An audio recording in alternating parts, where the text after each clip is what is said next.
I'll give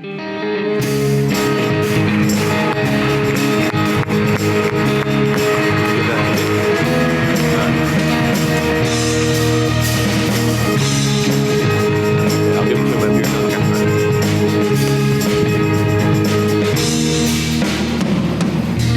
All right, let's hear it for this beautiful city. Thank you.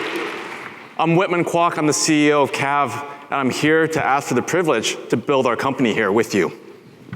KAV is on the relentless pursuit to save lives. We're in the pursuit to reinvigorate the industrial base here in America. And we want to pursue creating a new economic model to benefit the communities that we operate in. We operate in the $156 billion market for helmets.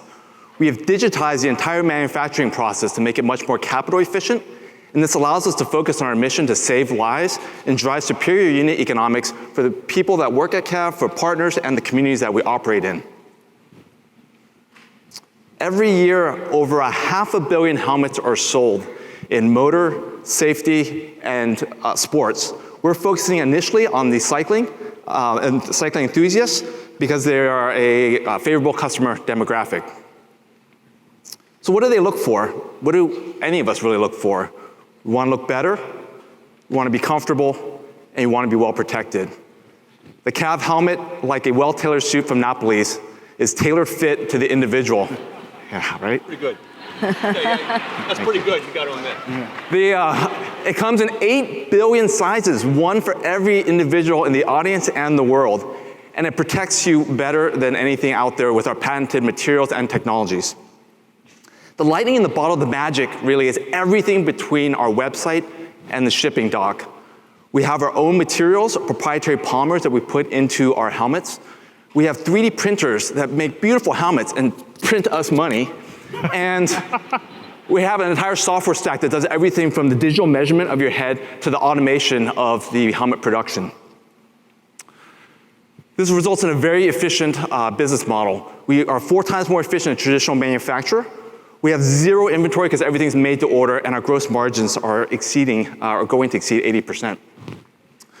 Those margins are feeding us to be profitable by the end of the year, and it is what's driving us outstripping our production capacity in Silicon Valley, and why we're so excited about building a factory here in Buffalo. It's a strategic corridor to Toronto, our next market.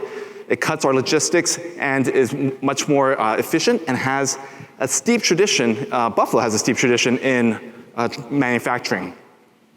But we're not just looking to build a factory or a retail experience here. We're building an entire ecosystem of suppliers, collaborations, engagement with the community, like the slow roll ride. Yes. And we have a very experienced executive team. Each individual has over 25 years of experience, whether it's building technology, factories, or brands up to 35 million. I'm excited to announce that as of today, we also launched KAV Colors. So this expands the ability to have helmets that also match your kits. With that, I will take questions. Okay, who's going to kick us off here? I should have got you a bike. So Whitman, great presentation. Really enjoy learning about the helmet. I guess the biggest question I have is, how can you prove the safety element of your helmet against something that I can go pick up at Dick's Sporting Goods or something? How can you prove that safety element? Yeah, absolutely. So we benchmark ourselves against the CPC standard, which is the US standard. We exceed that by quite a bit. Unfortunately, there's also, in the last few years, Virginia Tech has done independent studies, and they're kind of like, you can think of the consumer reports for helmets. And we're publishing a research paper with them at the end of the year that will prove out the technologies for consumers and give us an independent, highly credible source to show the improved safety aspects. Big question, yes. Yeah, how do you get people comfortable when they can just go to the local bike shop or Dick's Sporting Goods and get a bike helmet that they're going to order it custom? And are they saving a lot of money? Is it that much safer? What's the premium benefit that people get to go through the inconvenience of not being able to just go across the street and buy a helmet? Yeah, absolutely. We've bifurcated the market into the cycling enthusiasts, which is maybe about 40% of the revenue in the cycling industry, but 80% of the profits. Those individuals are accustomed to having custom bikes made. They spend well over $1,000 on their bikes. And this is exactly kind of the same purchasing experience that they expect. The entire industry actually is moving to a D2C model. The biggest bike brands now all sell direct and are bypassing the local bike store. So we are actually just benefiting from that trend as we launch this helmet. Sandra, you look like you got a question. I do have a question. Winston, you, in your scaling model there, talked first about being focused on the elite biker. Well, that's what it is, elite biker. Yes. How are you going to scale beyond that? Yes, this is really important. Our mission is to save lives, and it shouldn't be an exclusive thing. And so one of the benefits is our margins are quite high, and we continue to get manufacturing efficiency. So that will allow us to introduce mid-market helmets so we can get a broader audience, and other activities as well, so that anyone can really benefit regardless of what activity they're doing and what income level, frankly, they're at. Jenny? Any secret sauce on your go-to-market, or should we take the $1 million and just send it right to Zuckerberg? No, send it this way.